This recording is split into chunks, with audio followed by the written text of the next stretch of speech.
దయచేసి న్యూస్ లోకి వెళ్లే ముందు ఈ వీడియోని లైక్ చేయండి, ఛానల్ ని సబ్స్క్రైబ్ చేసుకోండి. ఓ కొడుకు, ఆహా, రేషన్ తో పాటు ఫ్రీగా బ్యాగులు. ఇగో నేను అందుకే వేసుకొచ్చాను. నిన్న మీకు ఏం చెప్పినా, నేను వాస్తవానికి నువ్వు వేసుకోవద్దు అనుకున్నా. ఎందుకులే మా అన్న ఫీల్ అవుతాడు, బాధపడతాడేమో, ఒక పార్టీకి వ్యతిరేకంగా ఉంది, న్యూట్రల్ గా పోదాం అనుకున్నా. మా అన్న నన్ను నిద్ర పోయితలేడు. నువ్వు ఎట్లా తీసుకోరా టీషర్ట్లు వేసుకోరా తమ్ముడు అని చెప్పేసి మళ్ళీ చురు చేసింది.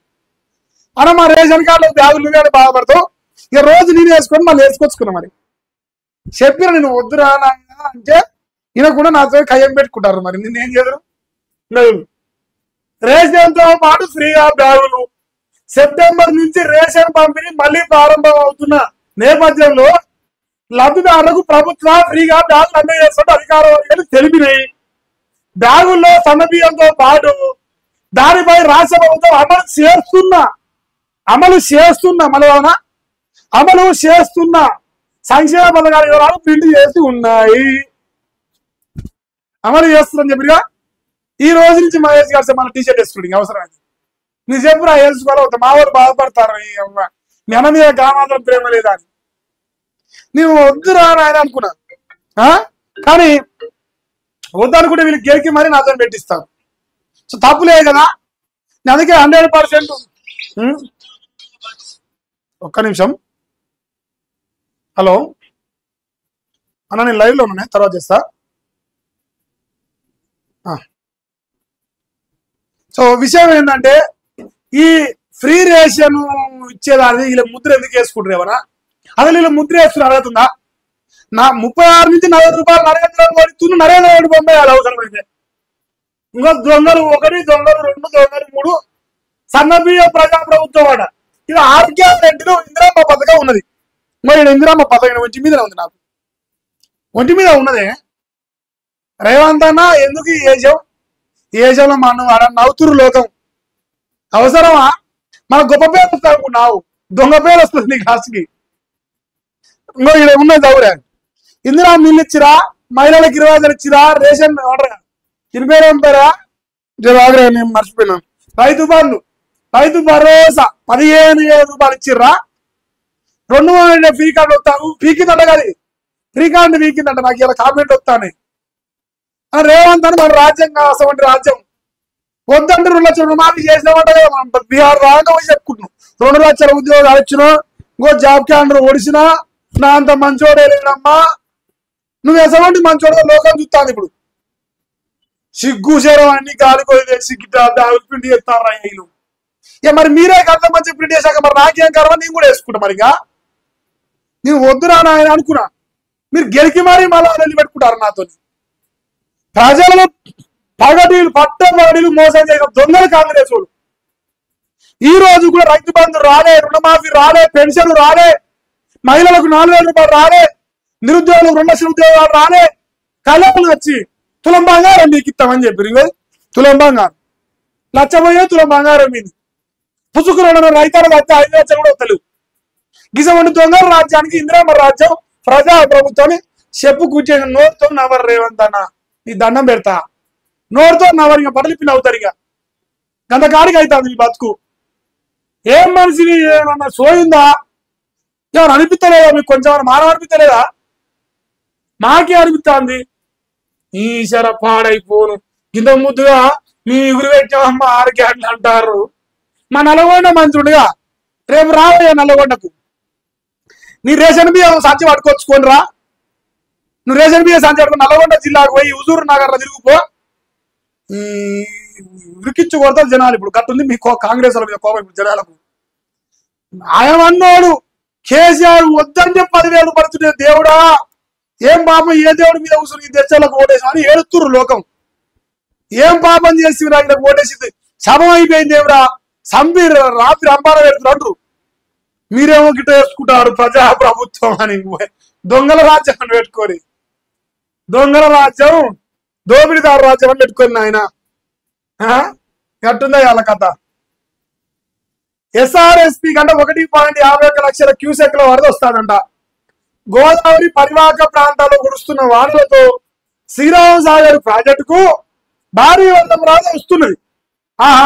అయితే ఎగువ నుంచి 1.51 లక్షల క్యూసెక్కులు చేరువడంతో జలాశయంలో నీటిలో 67 టీఎంసీలకు చేరుకుంది ఎస్ఆర్ఎస్పి. మరి కాళేశ్వరం మిలిపోయింది ఆ గోదావరిలో. చెప్పురే దండం పెడతా, నాకు కావాలి. కాళేశ్వరం కూలిపోయిందా జర ఎవిడెన్స్ పెట్టి ఒకటి లైవ్ స్ట్రీమింగ్ పెడదాం పట్టి. ఇంకా గాయత్రి పంప్ హౌస్ అంటగా లేదు, మేడిగడ్డ కాలేజ్ ఓకే. ఏడో సరే ఎస్ఆర్ఎస్పి కూడా పెడదాం లైవ్ స్ట్రీమింగ్. కాంగ్రెస్ మంచిది, బీజేపీ అంటారు బీఆర్ఎస్ దొంగది. మరి ఇక్కడ కూలేశ్వరం కులవరం అయిందంట, అలా పోలవరం కనుక్కుందామా? గదెందుకు మనకు చంద్రన్న లేదా? ఇప్పుడు ఎస్ఆర్ఎస్పి జోన్ రాసిరా అంటే తెలంగాణ నీళ్లు ఉన్నాయి, పోనీ నీళ్లు ఉన్నాయి కదా, ఈ నీళ్లు రైతులకు ఇస్తారా?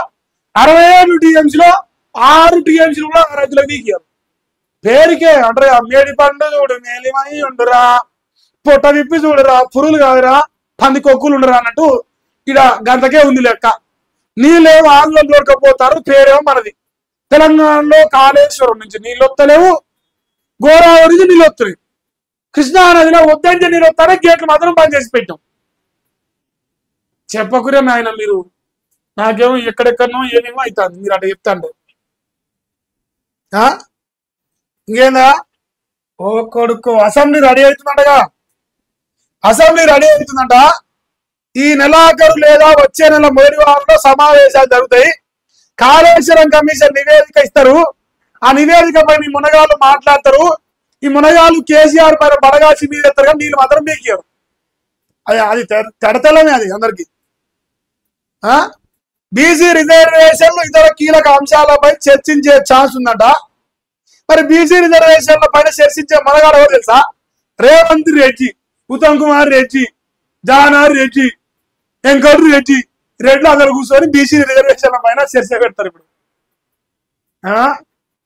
దొంగలు వచ్చి అంట దొంగతనం అంటే ఏమన్నా నేర్పుతారట, చూసుకోరు. మరి గిగ్ వర్కర్లకు ప్రత్యేక చట్టం కోసం బిల్లు ప్రవేశపెట్టే అవకాశం ఉందంట. ఈ ఏమైనా సరే అంత దొంగ మాటలు కానీ ఏమి లేదు. రేపు స్థానిక ఎన్నికల్లో కాంగ్రెస్ పార్టీకి ఓట్లు పడాలంటే వాళ్ళు పెట్టాలి. తద్వారా ఎన్నికల్లో ఓట్లు పడాలి, బీఆర్ఎస్ బీజేపీని బదనాం చేయాలి. స్థానిక ఎన్నికల పోయి బీసీలు, ఇటు పోతే కాళేశ్వరం, ఈ రెండు చూపించాలి, ఓట్లు వేసుకోవాలనుకుంటారు. ఈ వీకే లేరు. మళ్ళా అది అడగకరి, మళ్ళీ ఆ క్వశ్చన్ కూడా అడగరు. పాస్ పాస్ ఆ క్వశ్చన్ 6 గ్యారెంటీ అంటే పాస్. రేపు అదే ఉంటుంది చూడు అసెంబ్లీలో, అట్లుంటుంది మా లెక్క. సెక్రటేరియట్ వద్దంట సర్వాయి పాపన్న విగ్రహం పెడతారట. నేడు శంకుస్థాపన చేయడం సీఎం రేవంత్ రెడ్డి. స్థలాన్ని పరిశీలించిన పిసిసి చీఫ్ మహేష్ గౌడ్, మంత్రి పొన్నమన్న సర్వాయి పాపన్న గౌడ్ బొమ్మ పెట్టినట్టే మరి గౌడ బిడ్డలకు 2 మంది పాలు ఇద్దాం పడరాదు, ఎమ్మెల్సీలను చేద్దాం. నిన్న మన కోదండరామిరెడ్డి వీకింది కదా, మరి కసబొట్టి ఏమన్నా పట్టుకొచ్చి ఇద్దరు గౌడ బిడ్డలకు బీసీలకు మంత్రి పదవి ఇద్దామా? పొన్నం ప్రభాకర్ గౌడ్ అన్న గట్టుండదు మరి లెక్క. మరి ఒక మంచి పని అది చేస్తారట నాయన, అది ఒకటి విగ్రహం పెడతారట. ఇంకేమి, కతువాల్లో క్లౌడ్ బరస్ట్ అయింది, 7 చనిపోయారు. జర్రా ఇది ఒక్క సెకండ్ ఇది చూద్దాం. అంతా ముస్లిం సోదరులకు పెట్టుకురే క్యాబ్లు, మాకేమో క్యాలిఫ్లవర్ పెడతారు, వాళ్ళకి క్యాబ్లు పెట్టుకుర్రు. పాడగాను క్యాలిఫ్లవర్లు పెడతారుగా మాకు. రాజ్యాంగం పడుకున్నారు, ఇదందరు దొంగలే, అందరు కాంగ్రెస్.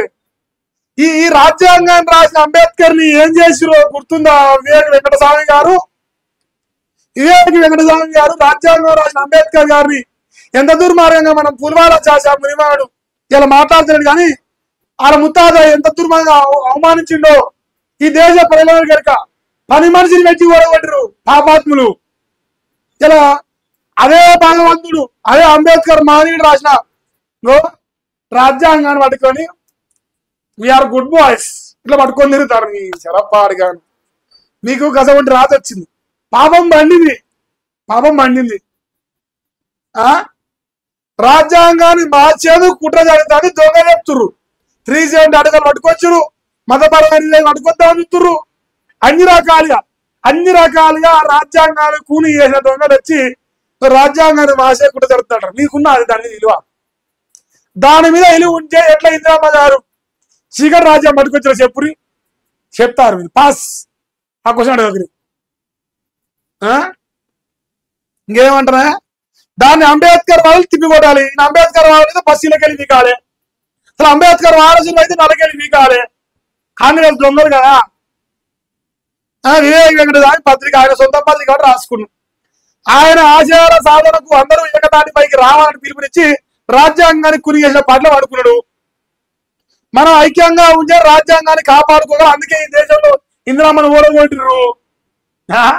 ఐక్యమయ్యే కొట్టిరు. మరి ఒకనే కొట్టినారు. ఓట్ల తొలగింపుపై చర్చ జరగాలి కొన్నవని అంటాడు. రాజ్యాంగ రక్షణపై రవీంద్ర భారతిలోని నేషనల్ సెమినార్ లో పాల్గొన్నాడు.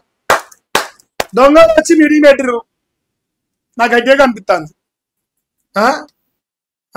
ఇది ఇంకా ముందు ఇంకా చూద్దాం. అది క్లౌడ్ బర్స్ట్ అంటే బాబా 7 చనిపోయారట. జోద్ఘాటి గ్రామాన్ని ముంచెత్తిన వరద, రంగంలోకి ఆర్మీ, 15 మంది ఎయిర్ లిఫ్ట్ అట. 3 రోజుల్లో కాశ్మీర్ లో 2 సార్లు క్లౌడ్ బర్స్ట్ అయింది. మరి నిన్న కూడా ప్రాణ నష్టం జరిగినట్టు చూసినాం. మళ్ళీ ఈ రోజు క్లౌడ్ బర్స్ట్ దాన్ని కూడా ఆపలేడు. వాళ్ళ తలరాత ఎంత ఉంటే అంతే. దాన్ని కూడా ఆపే అవకాశాలు కూడా ఉండవు. సో వాళ్ళ టైం బ్యాడ్ అనుకోవాలి. ఇంతవరకు ఈ పేపర్లో కనిపిస్తారు. ఇంకా కొత్తగా రాబోయే ఉపరాష్ట్రపతి గారు చోర్లు, ఓటు చోర్లు. ఇంకేముందా ప్రాజెక్టులు పూర్తయితే అట. నరేంద్ర మోదీ గారు ఈయనేమంటాను కదా మా సారు కిషన్ రెడ్డి అన్న ఏమంటానంటే, నిర్మాణ రంగంలో స్వదేశీ వస్తువులే వినియోగించండి. త్వరలో వరంగల్లో విమానాశ్రయం వస్తుంది. Hyderabad, Vijayawada green field national highway పూర్తి చేస్తాం. కేంద్ర మంత్రి కిషన్ రెడ్డి గారు ఒక మంచి గుడ్ న్యూస్ చెప్పిరా. మరి నిర్మాణ రంగంలో అట స్వదేశీ వస్తువులు వాడమని కోరుతారు. నిర్మాణ రంగం అంటే ఇల్లు కట్టేదేనా? మరి ఇల్లు కట్టేదే కావచ్చు. మా కిషన్ అన్న చాలా బ్రహ్మాండంగా పనిచేస్తా ఉండు. So Hyderabad, Vijayawada green field highway పూర్తి చేస్తారట. చూసుకోరు. అదొకటి. 2 చెప్పిండు మా అన్న. ఇలా ఏం లేదు. ఇక ఆంధ్ర జ్యోతి, రేవంత్ జ్యోతి, తెలంగాణ చీకటి అంటారు. ఇగో అదే వార్తలు రిపీట్ చేసిర్రు పేపర్లా. మోటార్లు ఆన్ చేయమంటారు. కుక్కలు అంటే పేగులు బయటకు వచ్చేలా కలిసినట్టు పిల్లగాన్ని. కొడంగల్లో వీధి కుక్కల దాంట్లో కాకపోయినా ఓ బాలుడు పేగులు బయటకు వచ్చిదాకా కలిసినట్టు. ఆయన కుక్కల ప్రేమికులు ఉండగా అంటే జంతు ప్రేమికులు అంటారు. మళ్ళీ మీకు కోపం వస్తుందేమో. నేను కూడా జంతు ప్రేమికునే, కానీ కుక్కలతో ఎంత కోసం వస్తుంటే, ఇప్పుడు దెబ్బ తాకినోనికి ఎరక నొప్పి, దెబ్బ తాకినోడు చేస్తే తాకినోనికి ఏమెరక మనకి అర్థం కాదు. దెబ్బ తాకినోడు చేస్తుంది తప్ప వేరే తెలియదు. కానీ ఇంకో కుక్కల దర్శనం బాగా కట్టుంది. కొడంగల్ మా అన్న రేవంత్ రెడ్డి అన్న సుప్రీంకోర్టు ఏమో చెప్పింది మన ఢిల్లీలో. అది మనం కూడా పాటిద్దాం పట్టరాదు. వాటికి ప్రత్యేక సావరాలంటే ఏర్పాటు చేసి వీధి కుక్కలు అంటే జర తీసి పడేస్తే గల్లీకి 50 ఉన్నాయి. జనాల కడి కుక్కలు ఎక్కువ వేయాలి హైదరాబాద్. ఎంటైర్ తెలంగాణలో అదే పరిస్థితి. మరి వాటి ఫర్టిలిటీ సెంటర్ లేవు, ఐవీఎఫ్ సెంటర్ లేవు, ఏం లేవు. అవి మాత్రం జోరు పెరుగుతా ఉన్నాయి. రేవంత్ అన్న జర కాపాడే ప్రయత్నం చేసి జనాలను